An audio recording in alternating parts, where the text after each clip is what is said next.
Thank you, everybody, for joining us for this event, this panel, this discussion on engaging men with well-being.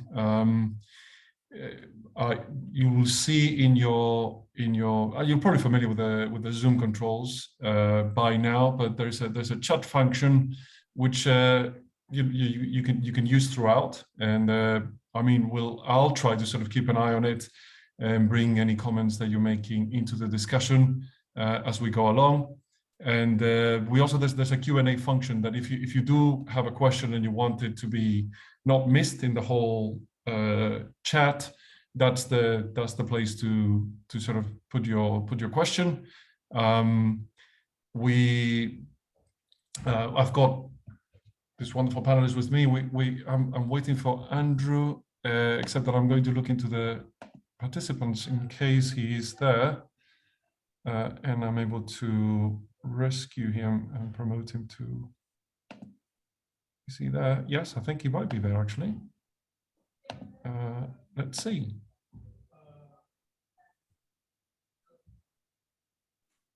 Andrew, is that you?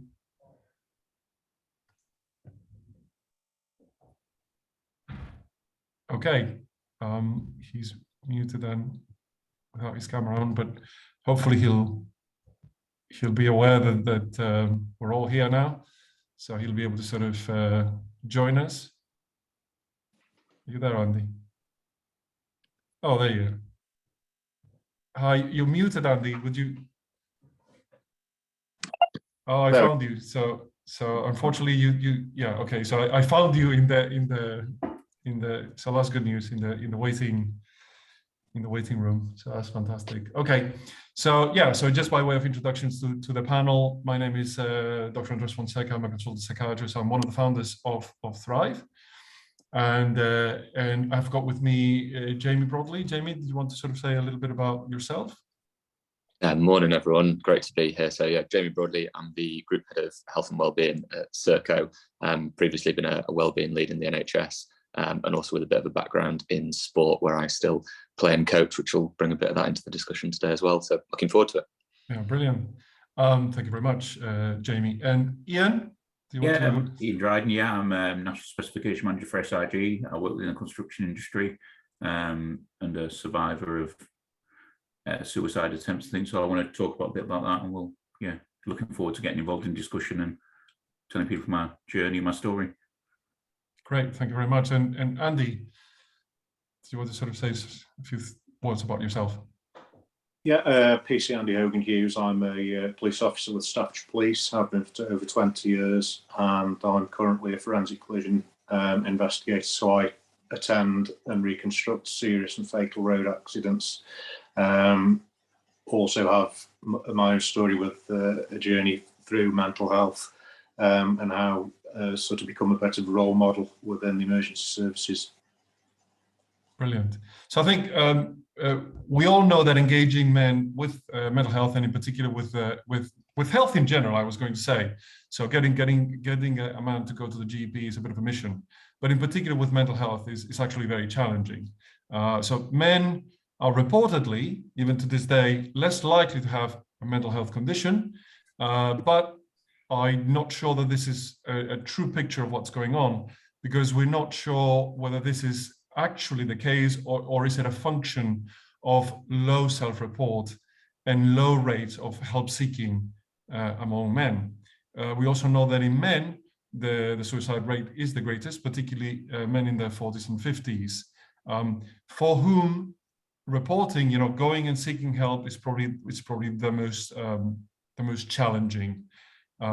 So I think to kick things off, we have a question for all of you, and I'm hoping that you'll be able to sort of join slides. So you can go to slido.com and punch in that number at the bottom there of the slide, or you can just use the QR code, and you should be able to sort of participate in this discussion. So just type in why you think this might be the case. But this is a question that I want to throw to the panel as well.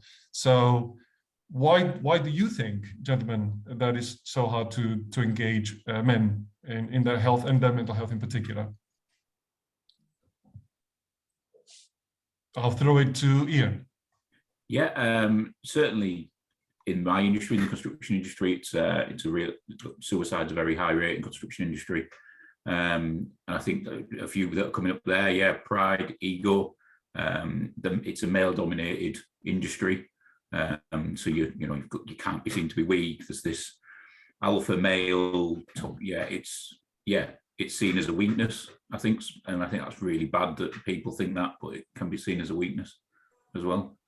Yeah, it can be seen as a weakness externally, and particularly if you have a particular idea of what being a man is like, but it can also be, the person themselves, the man themselves can see themselves as weak for admitting. So it's kind of two ways in my mind. It's not just, I suppose that element of pride, ego, that, it's not just that other people might see you in a particular way, but that you might see yourself in a particular way as well. I don't know, Jamie, what do you think?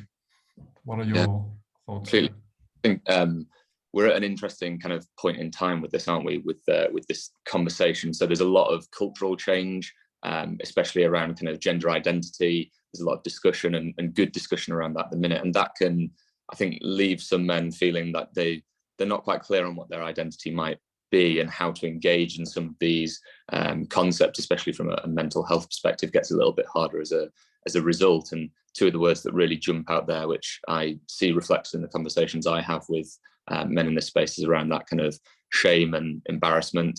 There's a feeling that men need to be something. There are expectations around what that means, and where we may not be able to live up to those expectations, and that's where some of those feelings can come in, and that can lead people to step back rather than lean in. Yeah, absolutely. And that sort of being perceived as weak. So it's not. So again, is we've got weakness there, and also being perceived, fear of being perceived as weak. So it's both of those things. Feeling that you are weak, right?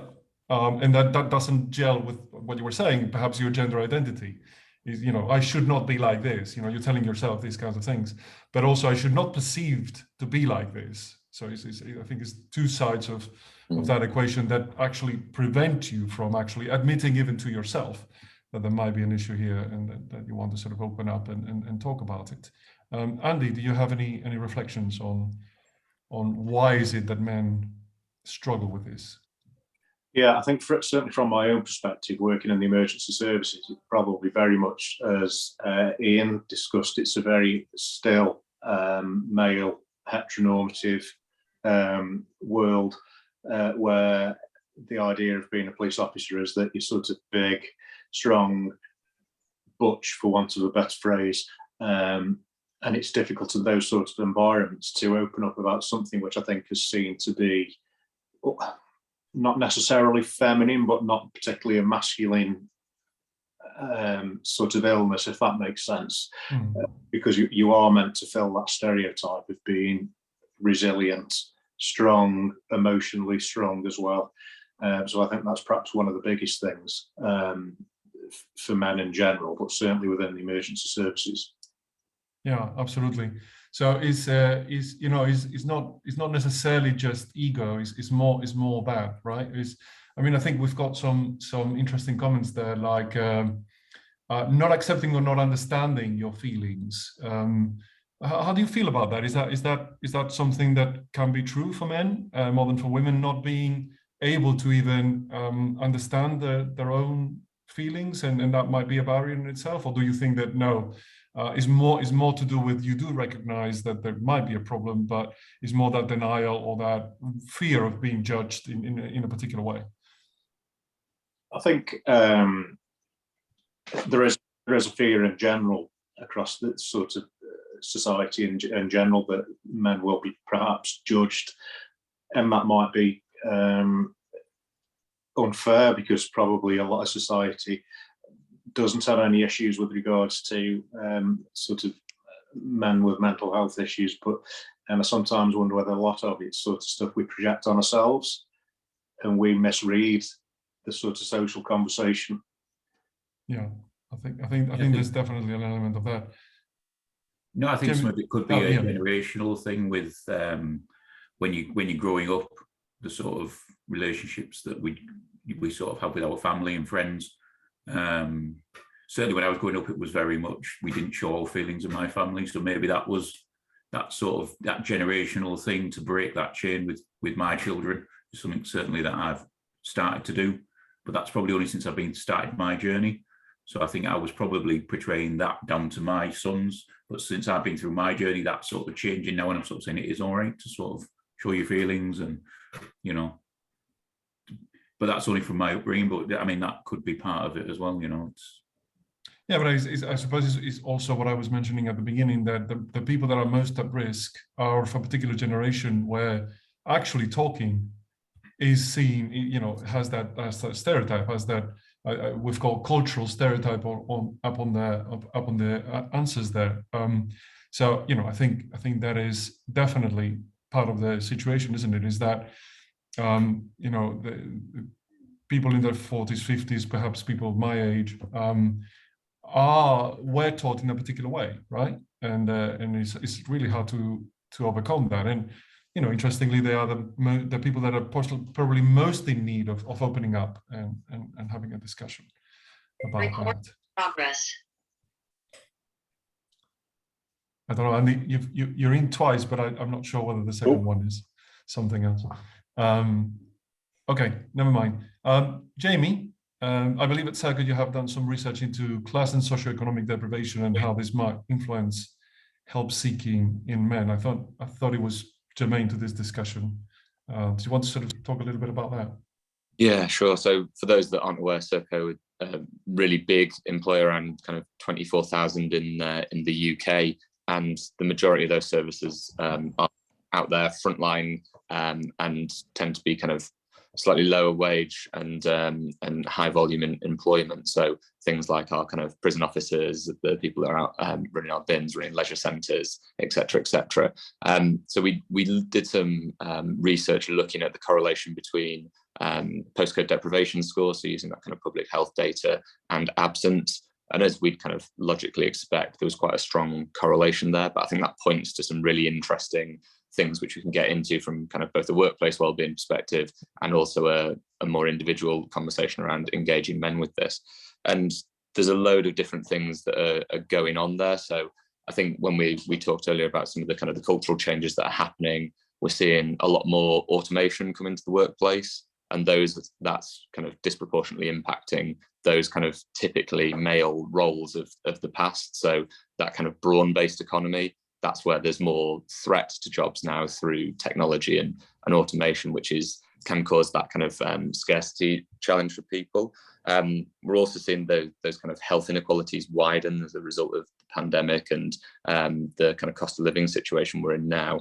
And again, there's a kind of a bit of a disproportionate impact there. And as Ian and Andy have kind of talked about already, in those kind of more working class style roles where there's perhaps less kind of cultural discussion around mental health as a whole, and men are perhaps typically seen as more in those kind of provider roles, you can see how there'd be a great deal of kind of threat to that individual in that circumstance. And I think some of the additional challenge there, which you hinted at around the kind of accessing the different emotions that we might be feeling, is the literacy levels around our health. So average literacy levels in those kind of populations would be about 10 or 11. And I think a lot of the conversation about well-being has been quite kind of white middle class, quite paternalistic in its pitch. And that doesn't necessarily make sense, doesn't resonate with those populations that we're trying to reach there. And I know from Ian and Andy in the conversations and the stories that they'll share, they've done a brilliant job in engaging people with this topic in a different way. And I think those kind of having those role models and having those people who feel like they're stood alongside you is a much better way into it than some of the kind of the top-down stuff that we've perhaps seen so far. So that's the kind of what we've seen from our research, and we're certainly using that to try and shape our approaches to be a little bit different now as a result. Brilliant. Yeah, no, it makes very good sense. In the cloud of answers that we had from the audience, one of the ones that I picked up on that was actually quite significant there, so it was a popular way of thinking about it, is the cultural dimension, toxic masculinity. And I wonder whether all of you had some thoughts about that, about, you know, that narrative? What does, I mean, I suppose that what I want to ask you is, what does toxic masculinity mean for you, each as individuals, when you hear this phrase? What is the thing that pops into your head? What does this mean? And perhaps, you know, is it something that is contributing to this? Is it something that we need to somehow manage, combat? What should we do about that?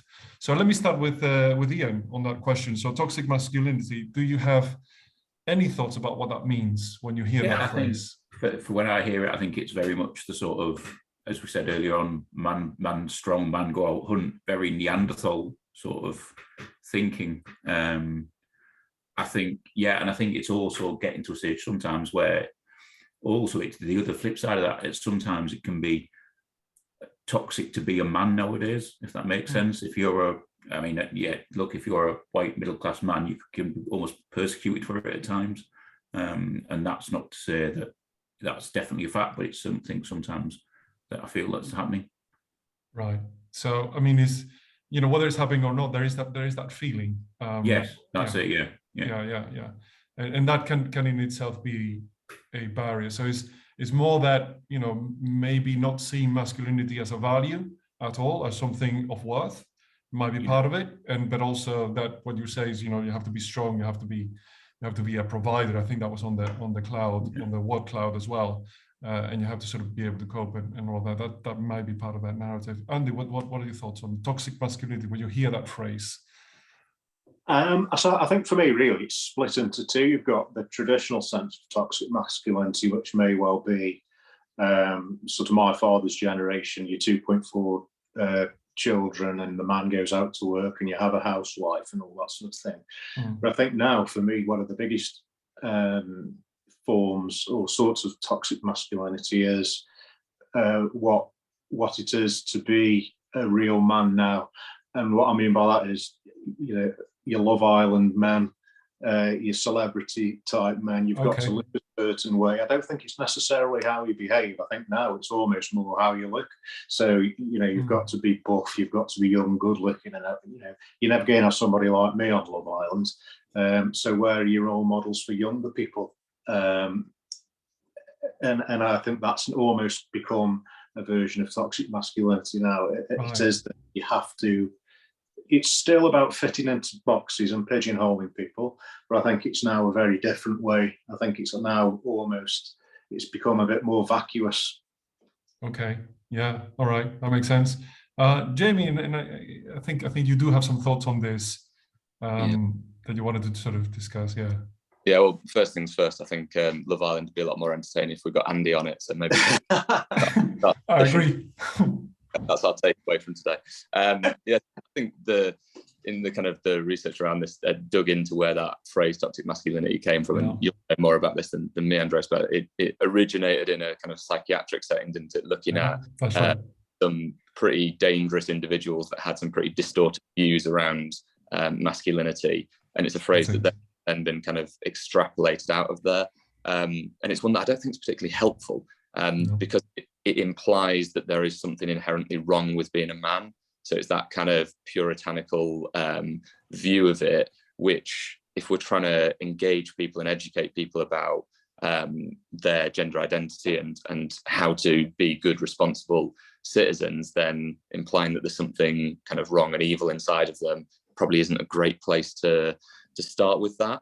And I think this is reflected in when you look at a lot of the kind of self-help literature out there and the approaches that are taken. And again, I'm generalizing here as I'll do throughout. So this is kind of averages we're talking about, but a lot of the literature and self-help material for females tends to be rooted around the system being the problem. So, and quite rightly, because the system has been the problem in most cases. Whereas when you look at male self-development stuff, it's about the individual being the problem. So you need to change in order to navigate through life, rather than the system needs to change for you to navigate through the system. And I think that then makes it much harder for people to engage with it, because it's much easier to talk about yourself, your feelings, your well-being, if it's your experience within a system that isn't right. It's much harder to have that conversation when it's something about you that isn't right in that context. And I think that the impact of that is that we see that kind of withdrawal that I mentioned earlier tends to be the typical reaction of just not wanting to engage because it's difficult to say, actually, yeah, this is on me, rather than this is something we need to do in collaboration or as part of a wider system. Yeah, no, and I'm glad you mentioned that it had its origins in that sort of scenario in secure services, really, looking at perhaps obviously it is true to say that if you look at the population of secure units, it's going to be predominantly male. And yes, there is that there's that list of attitudes that is linked with higher risk of, say, violence. That was all clustered together and called this idea of toxic masculinity. So we're talking about individuals that are detained because they do have a serious, a very severe mental health condition, but they express these characteristics, and that was clustered together with this, as you say, and I agree, extremely unhelpful phrase. And then that was used as an umbrella term to color everybody who is male. And then it's interesting to hear Ian and Andy talk about it, because it's now just so broad and is applied to just almost anything. Any idea of masculinity has that, is it toxic? Because of this term that was used in a very specific way is a careless term, is the wrong term, but it was used in this very specific setting for a very specific reason, is now become this umbrella thing that colors the whole idea of maleness, which I think is very problematic. So I think that I feel that is a great barrier, and how it is like any dimension, my parents, the way they thought, but also younger men, how they think of themselves, it's just permeated any discussion of maleness. So that's something. Okay, so I think we were saying this, and you were alluding to this. We know that one of the best ways to get men to come forward is for other men to tell their stories, and the more stories we can share, the better it is, because different men will identify with different stories. So I think I'll go to Andrew first. I understand that you had some experience, you said at the top, with recovering from mental health conditions. Would you feel comfortable sharing your story with the audience? Yeah. Would that be okay? Yeah, so in 2014, I first sort of sought help through our occupational health department, and I ended up sort of being an outpatient at one of the local mental health hospitals, and went through EMDR, and I was at that time diagnosed with general anxiety disorder and depression, or depressive disorder, whatever you want to call it. Mm-hmm. And a lot of that, I think, came once we'd gone through the EMDR process, and we sort of probed my past was due to bereavement. I lost my mum. She was 48. I was in late teens, early 20s when she was ill. And I think we touched on it earlier. It was a little bit stiff upper lip. We didn't talk about feelings. So throughout her illness and when she died, I didn't cry. And it was just kind of keep calm and carry on, with British sort of thing. Going back, so that was one big issue. That was the bereavement we probably never ever dealt with. Prior to that, I'd grown up in a normal, whatever normal is, family, 2 parents, me and my brother, good upbringing, no issues whatsoever. And then I first realised something was wrong when I realised that I was gay. And to be gay in the early 1990s was absolutely horrific, especially at secondary school. I'd got no role models. The only people that you really saw being portrayed on TV were either, it was in the news, it was Freddie Mercury, Kenny Everett dying of AIDS, or it was kind of a slightly negative storyline on perhaps EastEnders or something like that. So there was just no way on God's earth that I could tell anybody or live my authentic self. So they were 2 kind of big plates that I was spinning throughout teens and early 20s. And then I joined the police because my dad was a police officer, so it kind of felt natural to fall into that. And the problem was then, I found, was that people knew my dad, and he was still serving at the time, so I couldn't again be my authentic self, and I didn't actually know what my authentic self was at that point, to be quite honest with you. So that was kind of the weak foundation that everything else was built on. And then fast forward to 2018, 2019, and I was by this point in the collision investigation unit, and everything I go to is trauma based, whether that be turning up at a scene and just seeing the vehicle if the deceased or injured person has been removed, or dealing with the deceased. And the amount of times I've walked along a motorway putting body parts in a bin bag to try and repatriate it all together, and feeling nothing whatsoever, not even disgust, feeling nothing. And I then started to realise that something was getting seriously wrong when I was at a fatal, and I was double crewed with somebody who himself had gone through a mental health sort of breakdown, and standing there just photographing, and my mind had gone. I didn't know what I was photographing. I didn't know what I was doing. And, you know, I'd almost gone into the standby mode, and he just came, took the camera off me and carried on. And a few days after that, I ended up going off sick from work for about 4 or 5 months, I think it was. And it affected my speech. My short-term memory still isn't very good. I take a plethora of tablets. I still see, I'm still under the care of a psychiatrist. And I had further EMDR and things like that. And I've now been diagnosed with cyclothymia, which is, I believe, kind of very low end bipolar. But some people call it bipolar 3. I don't know what the correct term is. And one of the things that kind of pointed me in that direction, or I understood, was I was watching a documentary on TV, and it was with a comedian from the 90s, and it was, I can't think of his name now, it'll come to me, but he was alcoholic, and it was a documentary about his story through mental health, and I looked at it and thought, that's me. I'm not an alcoholic, but the mental health side of it, I just clicked with it, and he'd got cyclothymia. And that's when we discussed the psychiatrist, and it kind of sort of clicked a little bit. And it was probably one of the first times where I thought, I'm not on my own. It's just sort of a celebrity I've never met, but I feel like there's that connection with it. So yeah, that was probably the first time that I got a role model of my own. I remember in 2014 when I first went to see the psychologist, the first thing she wrote, and I've kept the piece of paper, was Andrew was in significant psychological distress, and I never ever want to get back to that point again.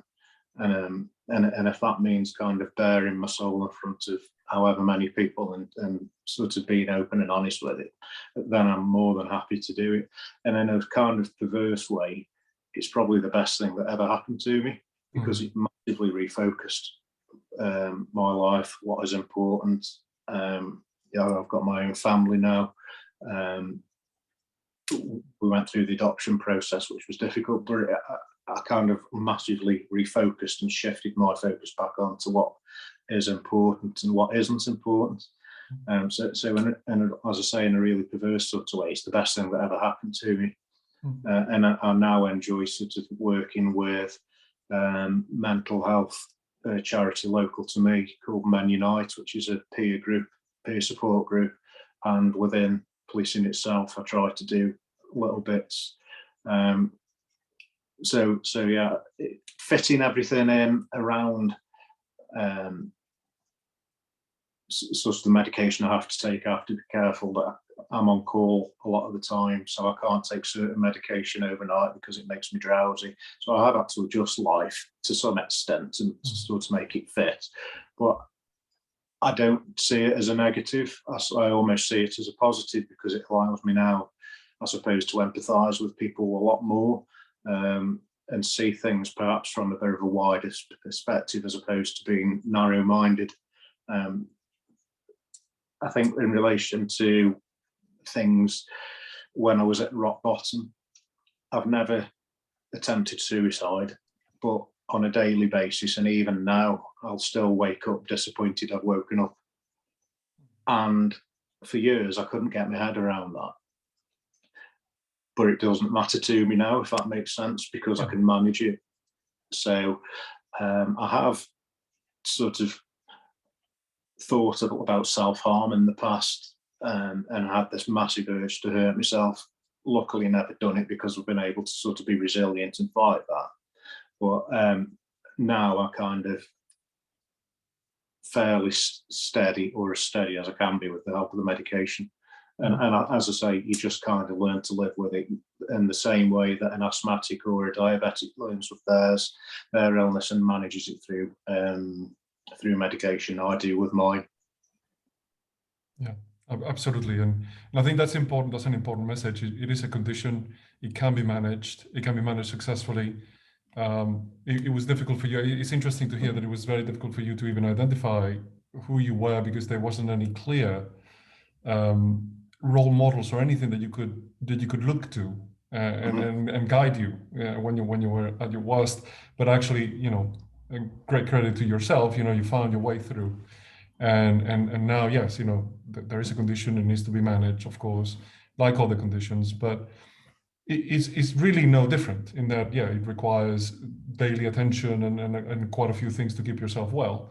And I think that's an important thing to understand, that it's really about coming forward, getting the right help, getting the right support, getting the right treatment.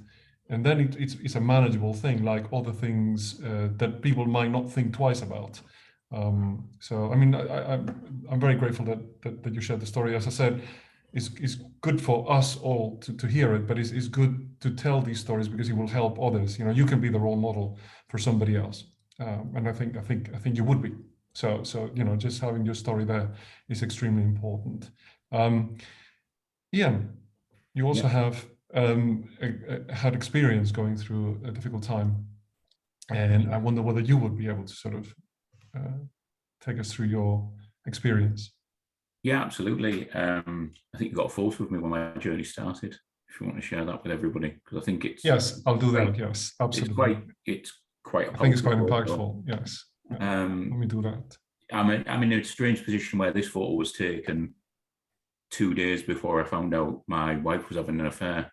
I'd sort of had suspicions. At that point there, I was a couch potato, but I was gone. I was just empty, and that photo captures it. 2 days later, I found out my wife was having an affair, and I found myself sat on a chair with lots of tablets and a bottle of whiskey. And the first time I was really lucky because I happened to capture a picture of my children. I picked up the phone and ran to Marathons. They talked me down very luckily. And I went off to the doctors, poured my heart out to the doctor, who wanted to give me medication. And again, this comes down to a male thing, I think, and I just wouldn't take tablets. I just steadfastly, absolutely wasn't going to do it. So they sort of chatted to me about other options, and one of the ones was exercise, which I sort of thought, right, I can do that, and went and joined the gym. Unfortunately, there's been lots of times, and I'll sort of go through them, that during that time, lots of things went wrong in my life, and it was just a trigger point of so many things. You get the saying that life kicks you when you're down. Jesus, yeah. And also with that, you get told there's light at the end of the tunnel. And I'd say this to a lot of people at that darkest time, and there was another time since. At that darkest time, I could not see that light. And people say to me, and you hear it, people say, people try suicide, it's this, it's that, and it really frustrates me because you are not the person that they think you are. I was just a shell. I didn't see a way, but there was a light there. And I clung on to exercise, went and joined the gym. Also spoke to Mind, who got me in, and had a lot of counselling to deal with the situation, but even that wasn't enough. I ended up moving into a house share with a lot of students at 40 years old, which was quite strange, living with a lot of students that had a party lifestyle but no money. I had plenty of money and wanted a party lifestyle, and turned to a lot of drink as well. And this was all sort of going on at the same time. And yeah, in the end, I literally did try to save my life. I took a cocktail of about 300 various tablets that I managed to get my hands on. Drank 2 bottles of whiskey, said my goodbyes. But, you know, through good fortune, and there's nothing else but good fortune, I survived. And at that point, it was like, that's enough. Enough is enough. You've got to be there for your kids. So I redoubled my efforts, went home from the hospital, literally home from the hospital, having survived. Went on the internet, right, I need to do something. I need to challenge. Need to do something to thank Samaritans, because I saved my life probably 3 times by this time, talking me down and getting me help. So I signed up to climb Kilimanjaro. Sat with a lot of housemates, went, right, I'm going to climb Kilimanjaro in November. And they just looked at me as if I was slightly mad, because I was this size. And that was it. From that moment on, as soon as I give myself that target and knew I had to just drag myself somehow out of this hole, and I did it. In December 2020, I summited Kilimanjaro, the brand new year, 1st of January 9th, 2020, so the end of 2019, I stood on top of Africa and proclaimed that 2020 was going to be my year and it was going to be amazing. Turned out COVID had a lot to say about that, which led into the next thing. You know, I'd come out through all that, just getting myself on my feet. I had my gym life, I had lots of friends, and then COVID came on. And then suddenly I was sat in a house on my own again, and had to relive a lot of memories that I didn't want to relive, which fortunately led me to try and take my life again in the same way. Again, this time I was probably even luckier that a friend just happened to text and ask how I was. That text message led to me saying what I'd done, and they were around in about 5 minutes, getting me help. And out of that, you know, at that point it was like, right, what am I going to do? I've got no challenge, I've got no gym, I've got no support.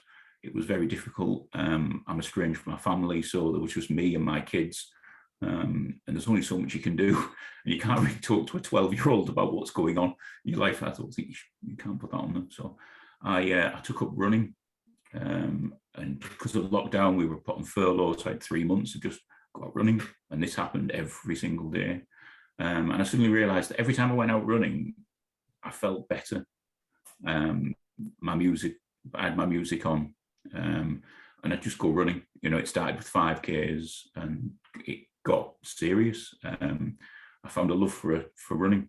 And then about a year later, I completed my first ultra marathon, did 48 miles. And then this year I completed the London Marathon in under 4 hours.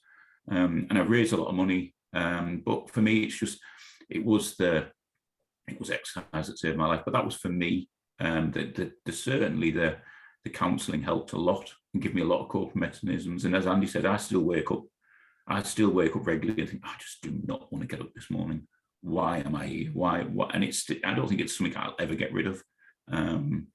Unfortunately, yeah, for me, I struggle with that, but I've got a little coping mechanism, and I break everything down into 2 steps. So the first step every morning sometimes is just getting 2 feet out of bed.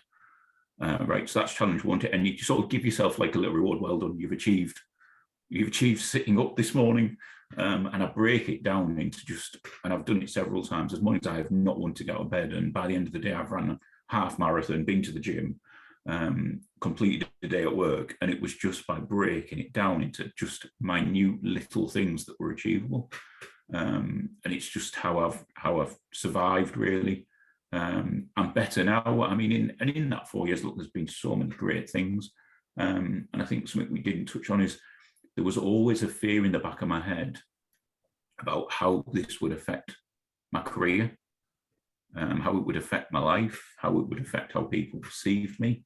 And you know what? I'm really happy to say that I've literally just been promoted this week, and my friends were unbelievably great.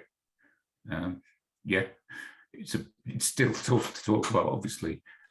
It's still quite raw. I don't think it ever won't be, and I'm glad it won't be. I'm glad I still feel like this and get upset when I'm talking about it, because I think that's important. I don't mind sitting in front of how many hundred people with a tear in my eye, and I think that shows that every person can just do it. It's just having that strength and that belief that everyone out there's, people will judge you. I think they will, but I think most of them judge you in a very positive way.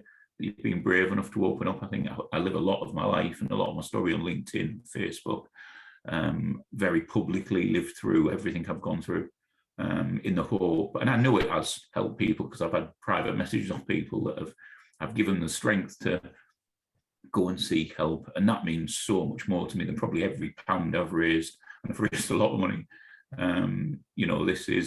This is all about, giving people that strength to go and seek help, and it is there. And I think, I do think there is a massive misconception. I think most people will be there and support. So that was my journey, and I'm happy to still be here. Turns out that a few doctors talked to me and said that it is an absolute miracle I'm here, especially after the first one, because it was really serious. But I mean, and that, you suddenly become quite thankful. Absolutely. And the great things that you've achieved for others, I think that's extremely important. And the fact that you can tell this story, even though it's very difficult living through it, I can imagine. It's it's inspiring others to be able to sort of seek help and do that thing. It's interesting you mentioned that fear that you had about how you were going to be judged, and when it happened and when you opened up, it turns out either people will judge you, and there's not many of them, but they do exist. But it's not you who are wrong, it's them who are wrong, because they are misjudging you, and they should be ashamed. This is the important thing. And the one that, the majority of people will respond in the way that we should expect, which is that they will be supportive and encouraging and appreciative of, for example, you telling your story so that others can be inspired to seek help themselves. So I'm sure that you did save a lot of lives with raising money, but I think you also save a lot of lives by sharing this journey with other people. So that is why that's why I'm doing what I want to do. I think I would lead on to say, so even the fear of what my employee would think, and they were just and as you say, that was absolutely you got them promoted. So it turns out the employer was probably they were amazing, and I think most employees are. I think I just think it's that irrational fear, and like you said, and at that time the darkness was overwhelming. It really was. And it's interesting that another important message is, it is important to ask how people are, because that text message was life-saving for you. So if you feel like reaching out to somebody, do it. Just do it, because it could be very significant. It could be just like what happened to Ian, in that sense, and encourage people to sort of check in with one another, because it can be decisive. It can save a life. Thanks for sharing that. I think those two stories are extremely important and very valuable to sort of for people to sort of hear and see and take inspiration from. I think we could talk, Jamie, if you don't mind, a little bit about maybe not for too long, but just because you have a background in psychology and performance sport. And also, I think you have an interest in evolutionary biology. I don't know if you can weave those two themes together and give us a sort of a sense of how what are the common challenges in engaging men that you've seen in the different settings, and do you think that there's anything biological, evolutionary in there that we can learn from? Yeah, so I think first and foremost, anything I say now is going to be quite trivial in comparison to the amazing story Ian and you've just so generously shared. So thank you both for doing that. It's been brilliant to see all the messages coming in through the chat as you were doing so, and congrats on the promotion as well, Ian. That's a really powerful message that sharing these stories does lead to good things, and employment won't penalised. So yeah, that's super inspiring. I think from the kind of the evolutionary psychology basis, there's some really interesting stuff happening at the minute where I know it's difficult to talk about gender differences at the minute, and the kind of the challenges with getting into the nuance of that. But we know that some of these things exist, which is why if you look at the school system now, like we know that men's brains develop slower than women's, which is why women are generally outperforming men across all education settings. And when you then kind of spin that into adulthood, one of the really interesting trends has been around kind of sexual selection and the impact of kind of dating apps, and to Andy's point earlier, the kind of the Love Island style stuff, which I think that has created a bit of a kind of a cultural narrative about men needing to be the kind of the shiny and kind of trained and sort of resilient ones that we see on the TV or on social media, and not the kind of the actual raw, gritty, proper humans that we all know that we are. And that's kind of taken away some of that ability to be vulnerable potentially. And a lot of the narrative around engaging with wellbeing at the minute is framed around that kind of vulnerability and connecting with our emotions, which completely agree with. I've pushed that in many forums in the past, but I think there's just that slight disconnect now, because what we're seeing culturally and what's kind of been selected for through kind of dating apps and those sort of things doesn't necessarily line up with that kind of cultural well-being push. So not got an answer for that, but it's there's some interesting trends in that space, and we could do another 3 hours just on that. But yeah, cautious of time, there'll be some excellent questions from our audience today, so I'll shut up and we can get to them. Okay. No, I mean, I think the last thing for us to discuss is to try and answer the question: what are the strategies that we think will be successful to get men to come forward and seek help earlier? I think we've touched on a few potential solutions, but just to sort of get the panel thinking about that question. And whether, again, Jamie, for you specifically, whether there's anything in sports psychology that is more conducive to getting men to seek help that you've seen. I think the performance angle might be something that might be useful. I don't know, perhaps I'll throw it to you first. Yeah, thank you. So from a kind of sporting perspective, what I tend to see is you're able to link those wellbeing conversations to performance rather than to kind of ill health, and that tends to get a bit more engagement because it's engaging with that kind of drive system that is typically stronger within males. So that can be helpful. I think it is also, if you're involved in sporting setups in whatever format that might be, it also exposes you to a lot of really good life lessons. So it will teach you practical resilience, because you'll fail, you'll get knocked back, and you'll do that in a setting where you've got kind of community and support around you. So it'll help you develop some of those skills, which then you can take into the wider world too. Whilst I've got the floor, I think some of the other strategies that we can utilize is access to therapy is the number one for me. So I know a lot of the kind of the push through awareness campaigns and things at the minute is around getting people to talk about the stuff, which is great, and I completely agree with. But there's some difficult stuff in here, and we know from Andy and Ian's stories that most people aren't necessarily set up to get into the depths of those conversations and connect you with support straight away. So I think highlighting where we can go and get access to talking therapies is really, really important. And having role models such as Andy and Ian have been today is hugely powerful. And getting into conversations perhaps around the kind of the wider determinants rather than the mental health in itself. So finances, parenting, etc. We found great success with support groups and network groups around those topics, where it's all linked to mental health, but it tends to be the kind of the driver of it. So if we can get to the source and connect people around that really works. And to point that Andy made around being able to bring authentic self, I think just creating psychologically safe spaces is something that's going to benefit us at home and at work in multiple different ways, but certainly on this topic as well, because it'll give that permission for us to come in and say, yeah, actually I'm struggling a little bit today, and that's the opening of the door, which then gets us into the accessing support. Absolutely, yeah. I mean, I think that's an interesting and important concept, that psychological safety, which, you know, I'm thinking off the top of my head that the way you create a psychologically safe space might be slightly different for men than for women. So whereas in some spaces women might feel more psychologically safe to share how they're feeling and what is affecting them, men might not. You know, even though the space or the environment is the same. So maybe there is something to be thought about, you know, those perhaps differences, and how do you create a psychologically safe space for everyone. I don't know if the audience is familiar with that concept, but is knowing that, you know, when you express something that, you know, perhaps we're worried about expressing, that we have a feeling that is going to be well received.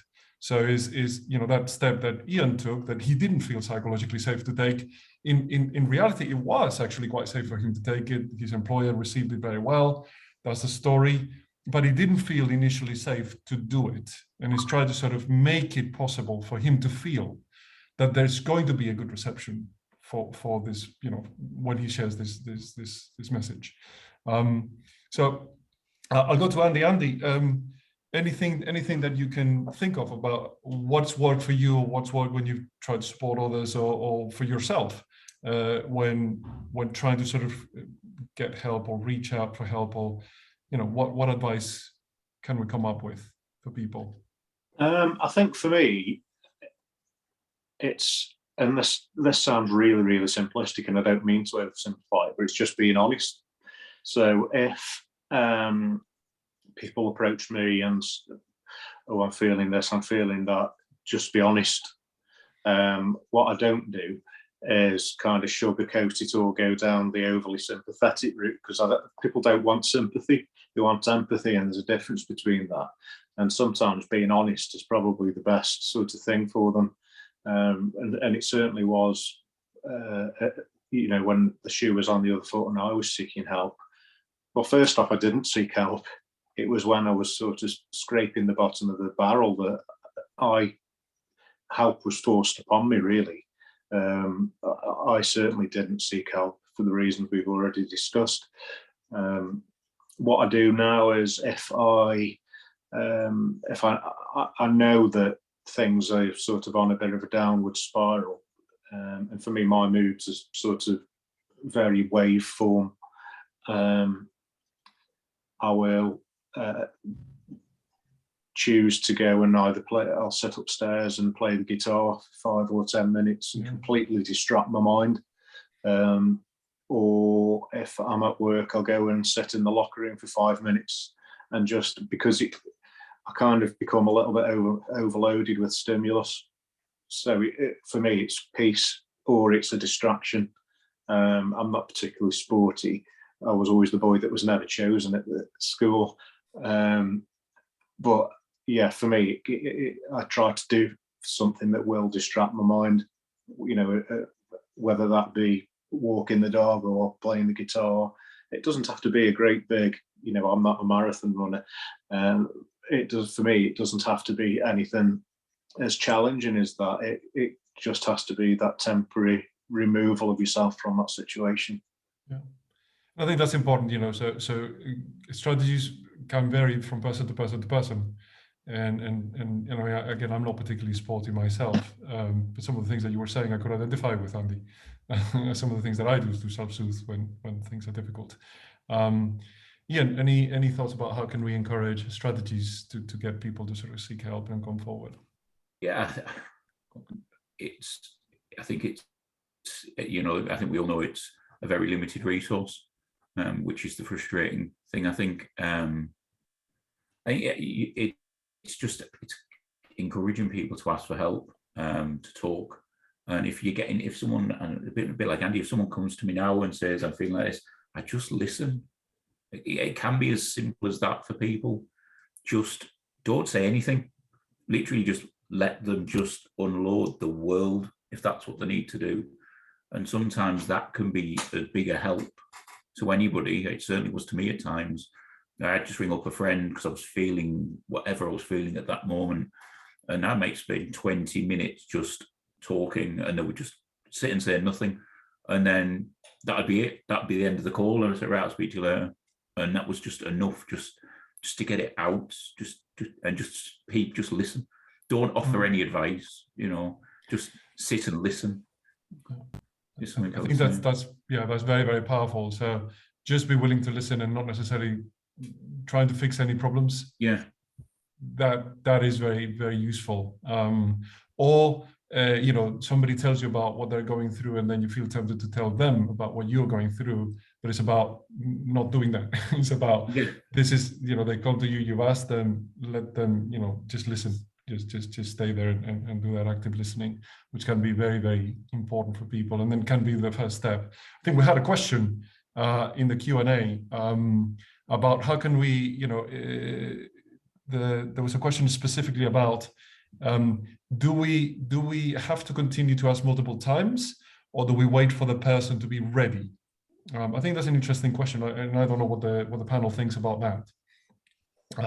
Do we pursue it actively and ask somebody when we feel maybe things have changed? Do we ask them, or do we just let them be and wait for them to be able to come to us? What are the thoughts? I think asking somebody how they're feeling on a daily basis, what's wrong with that? If it's, I have friends that I wake up every morning, I've got lots of friends and I text. We text you, one of the first messages is, how are we feeling today? Mm-hmm. It can be just a very off the cuff. You don't have to put a pressure on it. Sometimes they'll come back and tell me they feel however they feel, I feel great. Yeah, do you know what? Today I'm feeling a bit down and I've got a migraine or something like that. Sometimes, brilliant. Anything I can do to help? Do you need anything? Yeah, I mean, Andy, any thoughts on that? Do we just wait for them to come to us, or do we ask the question even multiple times?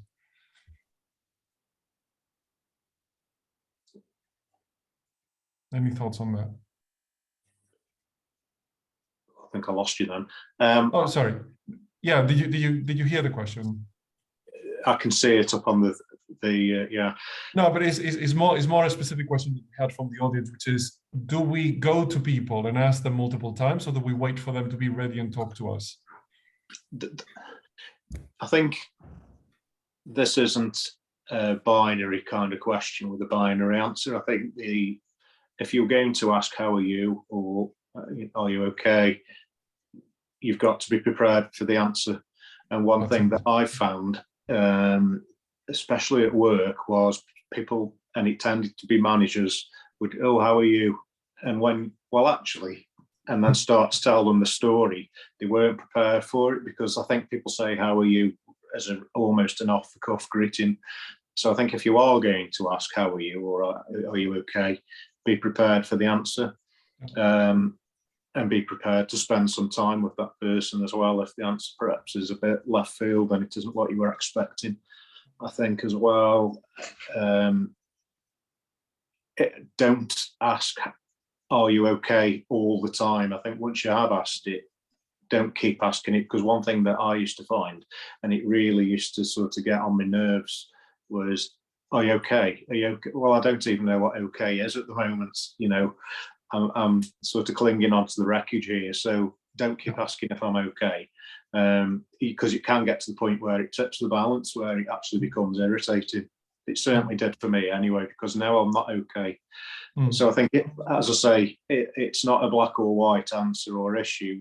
If you are going to ask, be prepared for the answer. Be prepared to listen. Yeah. Then be prepared to listen, and don't ask for the sake of asking. And I think as well that links in with recognising what that person is like, what's their sort of baseline mood or behaviour like, and if there is a noticeable change from that, perhaps then you should tailor your questions a little bit more. Yeah, exactly. So I mean, I think you're right, and what the evidence suggests is that it is important to be open to be told. How you signal that, may vary. It might be about, I notice is more effective to say, I notice X, Y, and Z. Are you, what's going on? How are you feeling? Rather than a casual off the cuff, are you okay? So I've noticed this, and this, which is what you're saying. I've noticed that this has changed. is everything okay? Can I help? Or can you tell me what's going on? So it is important to reach out, but it's important to bear in mind that when you reach out, you have to be accessible. You don't have to be. You have to be presenting yourself. The way you communicate it is that I am willing to listen, and I have noticed something, and I'm asking for a specific reason, not off the cuff. I've noticed this, therefore, can I help? How are you feeling? What's going on? Okay, I think we're out of time, but we have one last question that I wanted to briefly touch on, which is from a diversity perspective, is mental health worse for men in minority groups? I'll answer it myself. Yes, it is. Absolutely. The evidence is overwhelming that many minority groups are much more at risk. And yes, it has a higher toll on them, and perhaps also the willingness to seek help, depending on what is their prevailing culture, might be even harder. So those barriers that we were talking about that we experience may be even worse, maybe even more challenging if you come from a minority group. So I think that's a thing to bear in mind. So yeah, I think we'll close it there. Thank you all very much for staying with us until the very end. And yeah, that was useful. Another question was whether the recording would be available. I'll ask the panel, would you mind if the recording was shared? That's fine. All good. Good. Okay, so we'll share it out with participants and with people that signed up for the seminar that couldn't make it. But yeah, thank you all very much for the audience, and thank you to my panel, who was Cheers. absolutely amazing. And I think, as I said before, extremely inspiring stories. This is very, very important, and I am sure you both saved some lives today. So thank you very much for that. Excellent. Thank you. Thank you.